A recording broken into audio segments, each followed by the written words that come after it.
Welcome back. Well, it's wintertime in Southern Illinois, and most of us are probably trying to do our best to stay warm.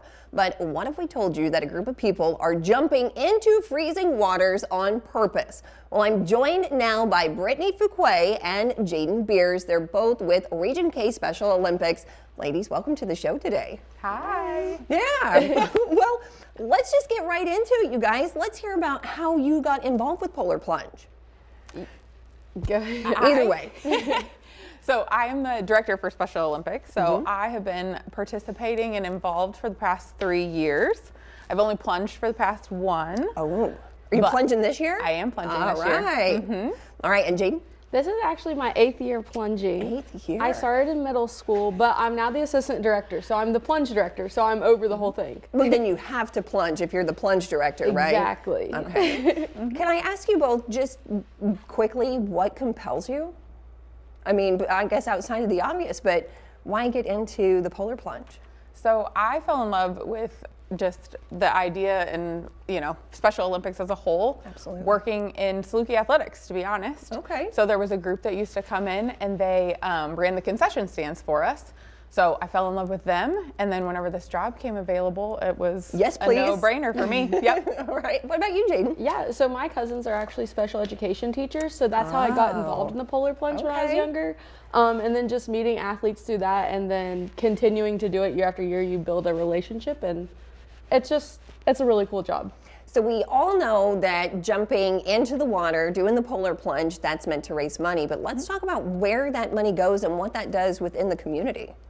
So Region K is 24 counties in Southern Illinois. Okay. So we go all the way up to like Centralia, Olney area, and then all the way to the bottom of the state. All right. Within that, we have over 1,000 athletes. Really?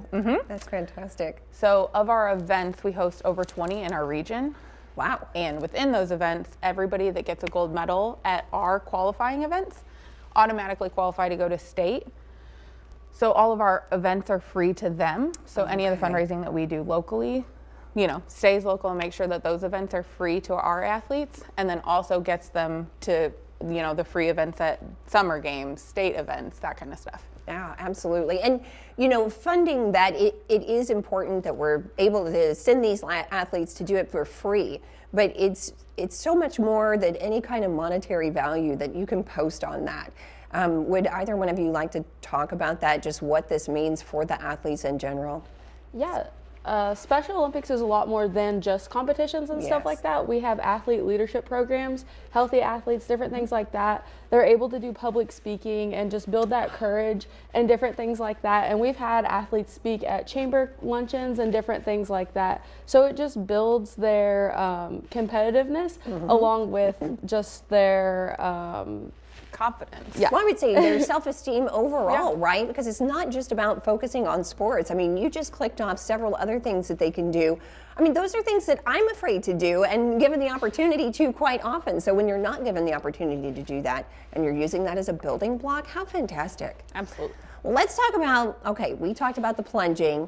What about some of the unique things that you guys see out there? Now, plunges are fun. They usually have a theme. Teams have themes, right? Okay, let's talk a little bit about that. There's definitely some fun that happens out at the plunge. Absolutely. She's laughing about it. Yeah, so we have costume contests. So our teams can make costumes and come out, and we give out awards for the team that has the best costume. And we let any of the athletes that are there with us pick those Oh. awards most of the times. We let them have a hand in the ones that they think are the best and stuff like that. So it's not just Jaden and I picking. We have athlete involvement. I think that's fantastic too. I mean, they should get to vote on who the winner is anyway. Yeah. Well, are you two plunging this year? And if so, I need to know what your costumes are. Unfortunately, Jaden and I usually don't get to be in costume. We're a little busy leading Yours up says to staff it. on the back, yes, right? Absolutely. Okay. Yeah. Okay. So we're the last ones to really just get to jump in and get out. Okay. Well, have you had a favorite? Let's hear one or two of them. She's been a part of teams that have costumes Yes. before. So I mean, I've seen straight people where I'm like, how did you not come out of the lake with frostbite? That's not enough clothes for the middle of winter. They're out there braving it for Special Olympics. You gotta love it. So Right. We had a team last year dress up as the Clue figures from the board game, which was really neat. That's pretty fun. was Yeah, really with the good. candlestick and Rin Lake and all that. Well, If anybody wants to participate, register, have any kind of hand in the polar plunge, where can they send them, or where can we send them to register and get more info? PlungeIllinois.com. Okay. So we host 3 in our region, 1 at Wren Lake. So if you get on that website, there's all of the plunges around the state that are available. Okay. So Wren Lake is our plunge. SIU Touch of Nature is our plunge, and then Frosty Face Off, which is for all of the schools in our area. Okay. So we have 3 available. You can find one near me, right? Near your location on that site. Okay, so if you're not sure which one that you would plunge with, you can just plug in your information and it'll pop out where you belong. Yeah. Okay. And we would love you to plunge with us, but if you're not brave enough to plunge, you can just get on there and also make That a sounds donation. like a challenge, right? Yeah. Okay. Well, challenge accepted. I'll see you out at Wren Lake. Yeah, let's do it. Okay. Let's do it, you guys. Okay. Thanks for the challenge, and hopefully I will give you a hat or something while you're out there, ladies. Thank you so much for coming on the show today. Thank you for having us. Of course. Well, let's go ahead. Let's talk about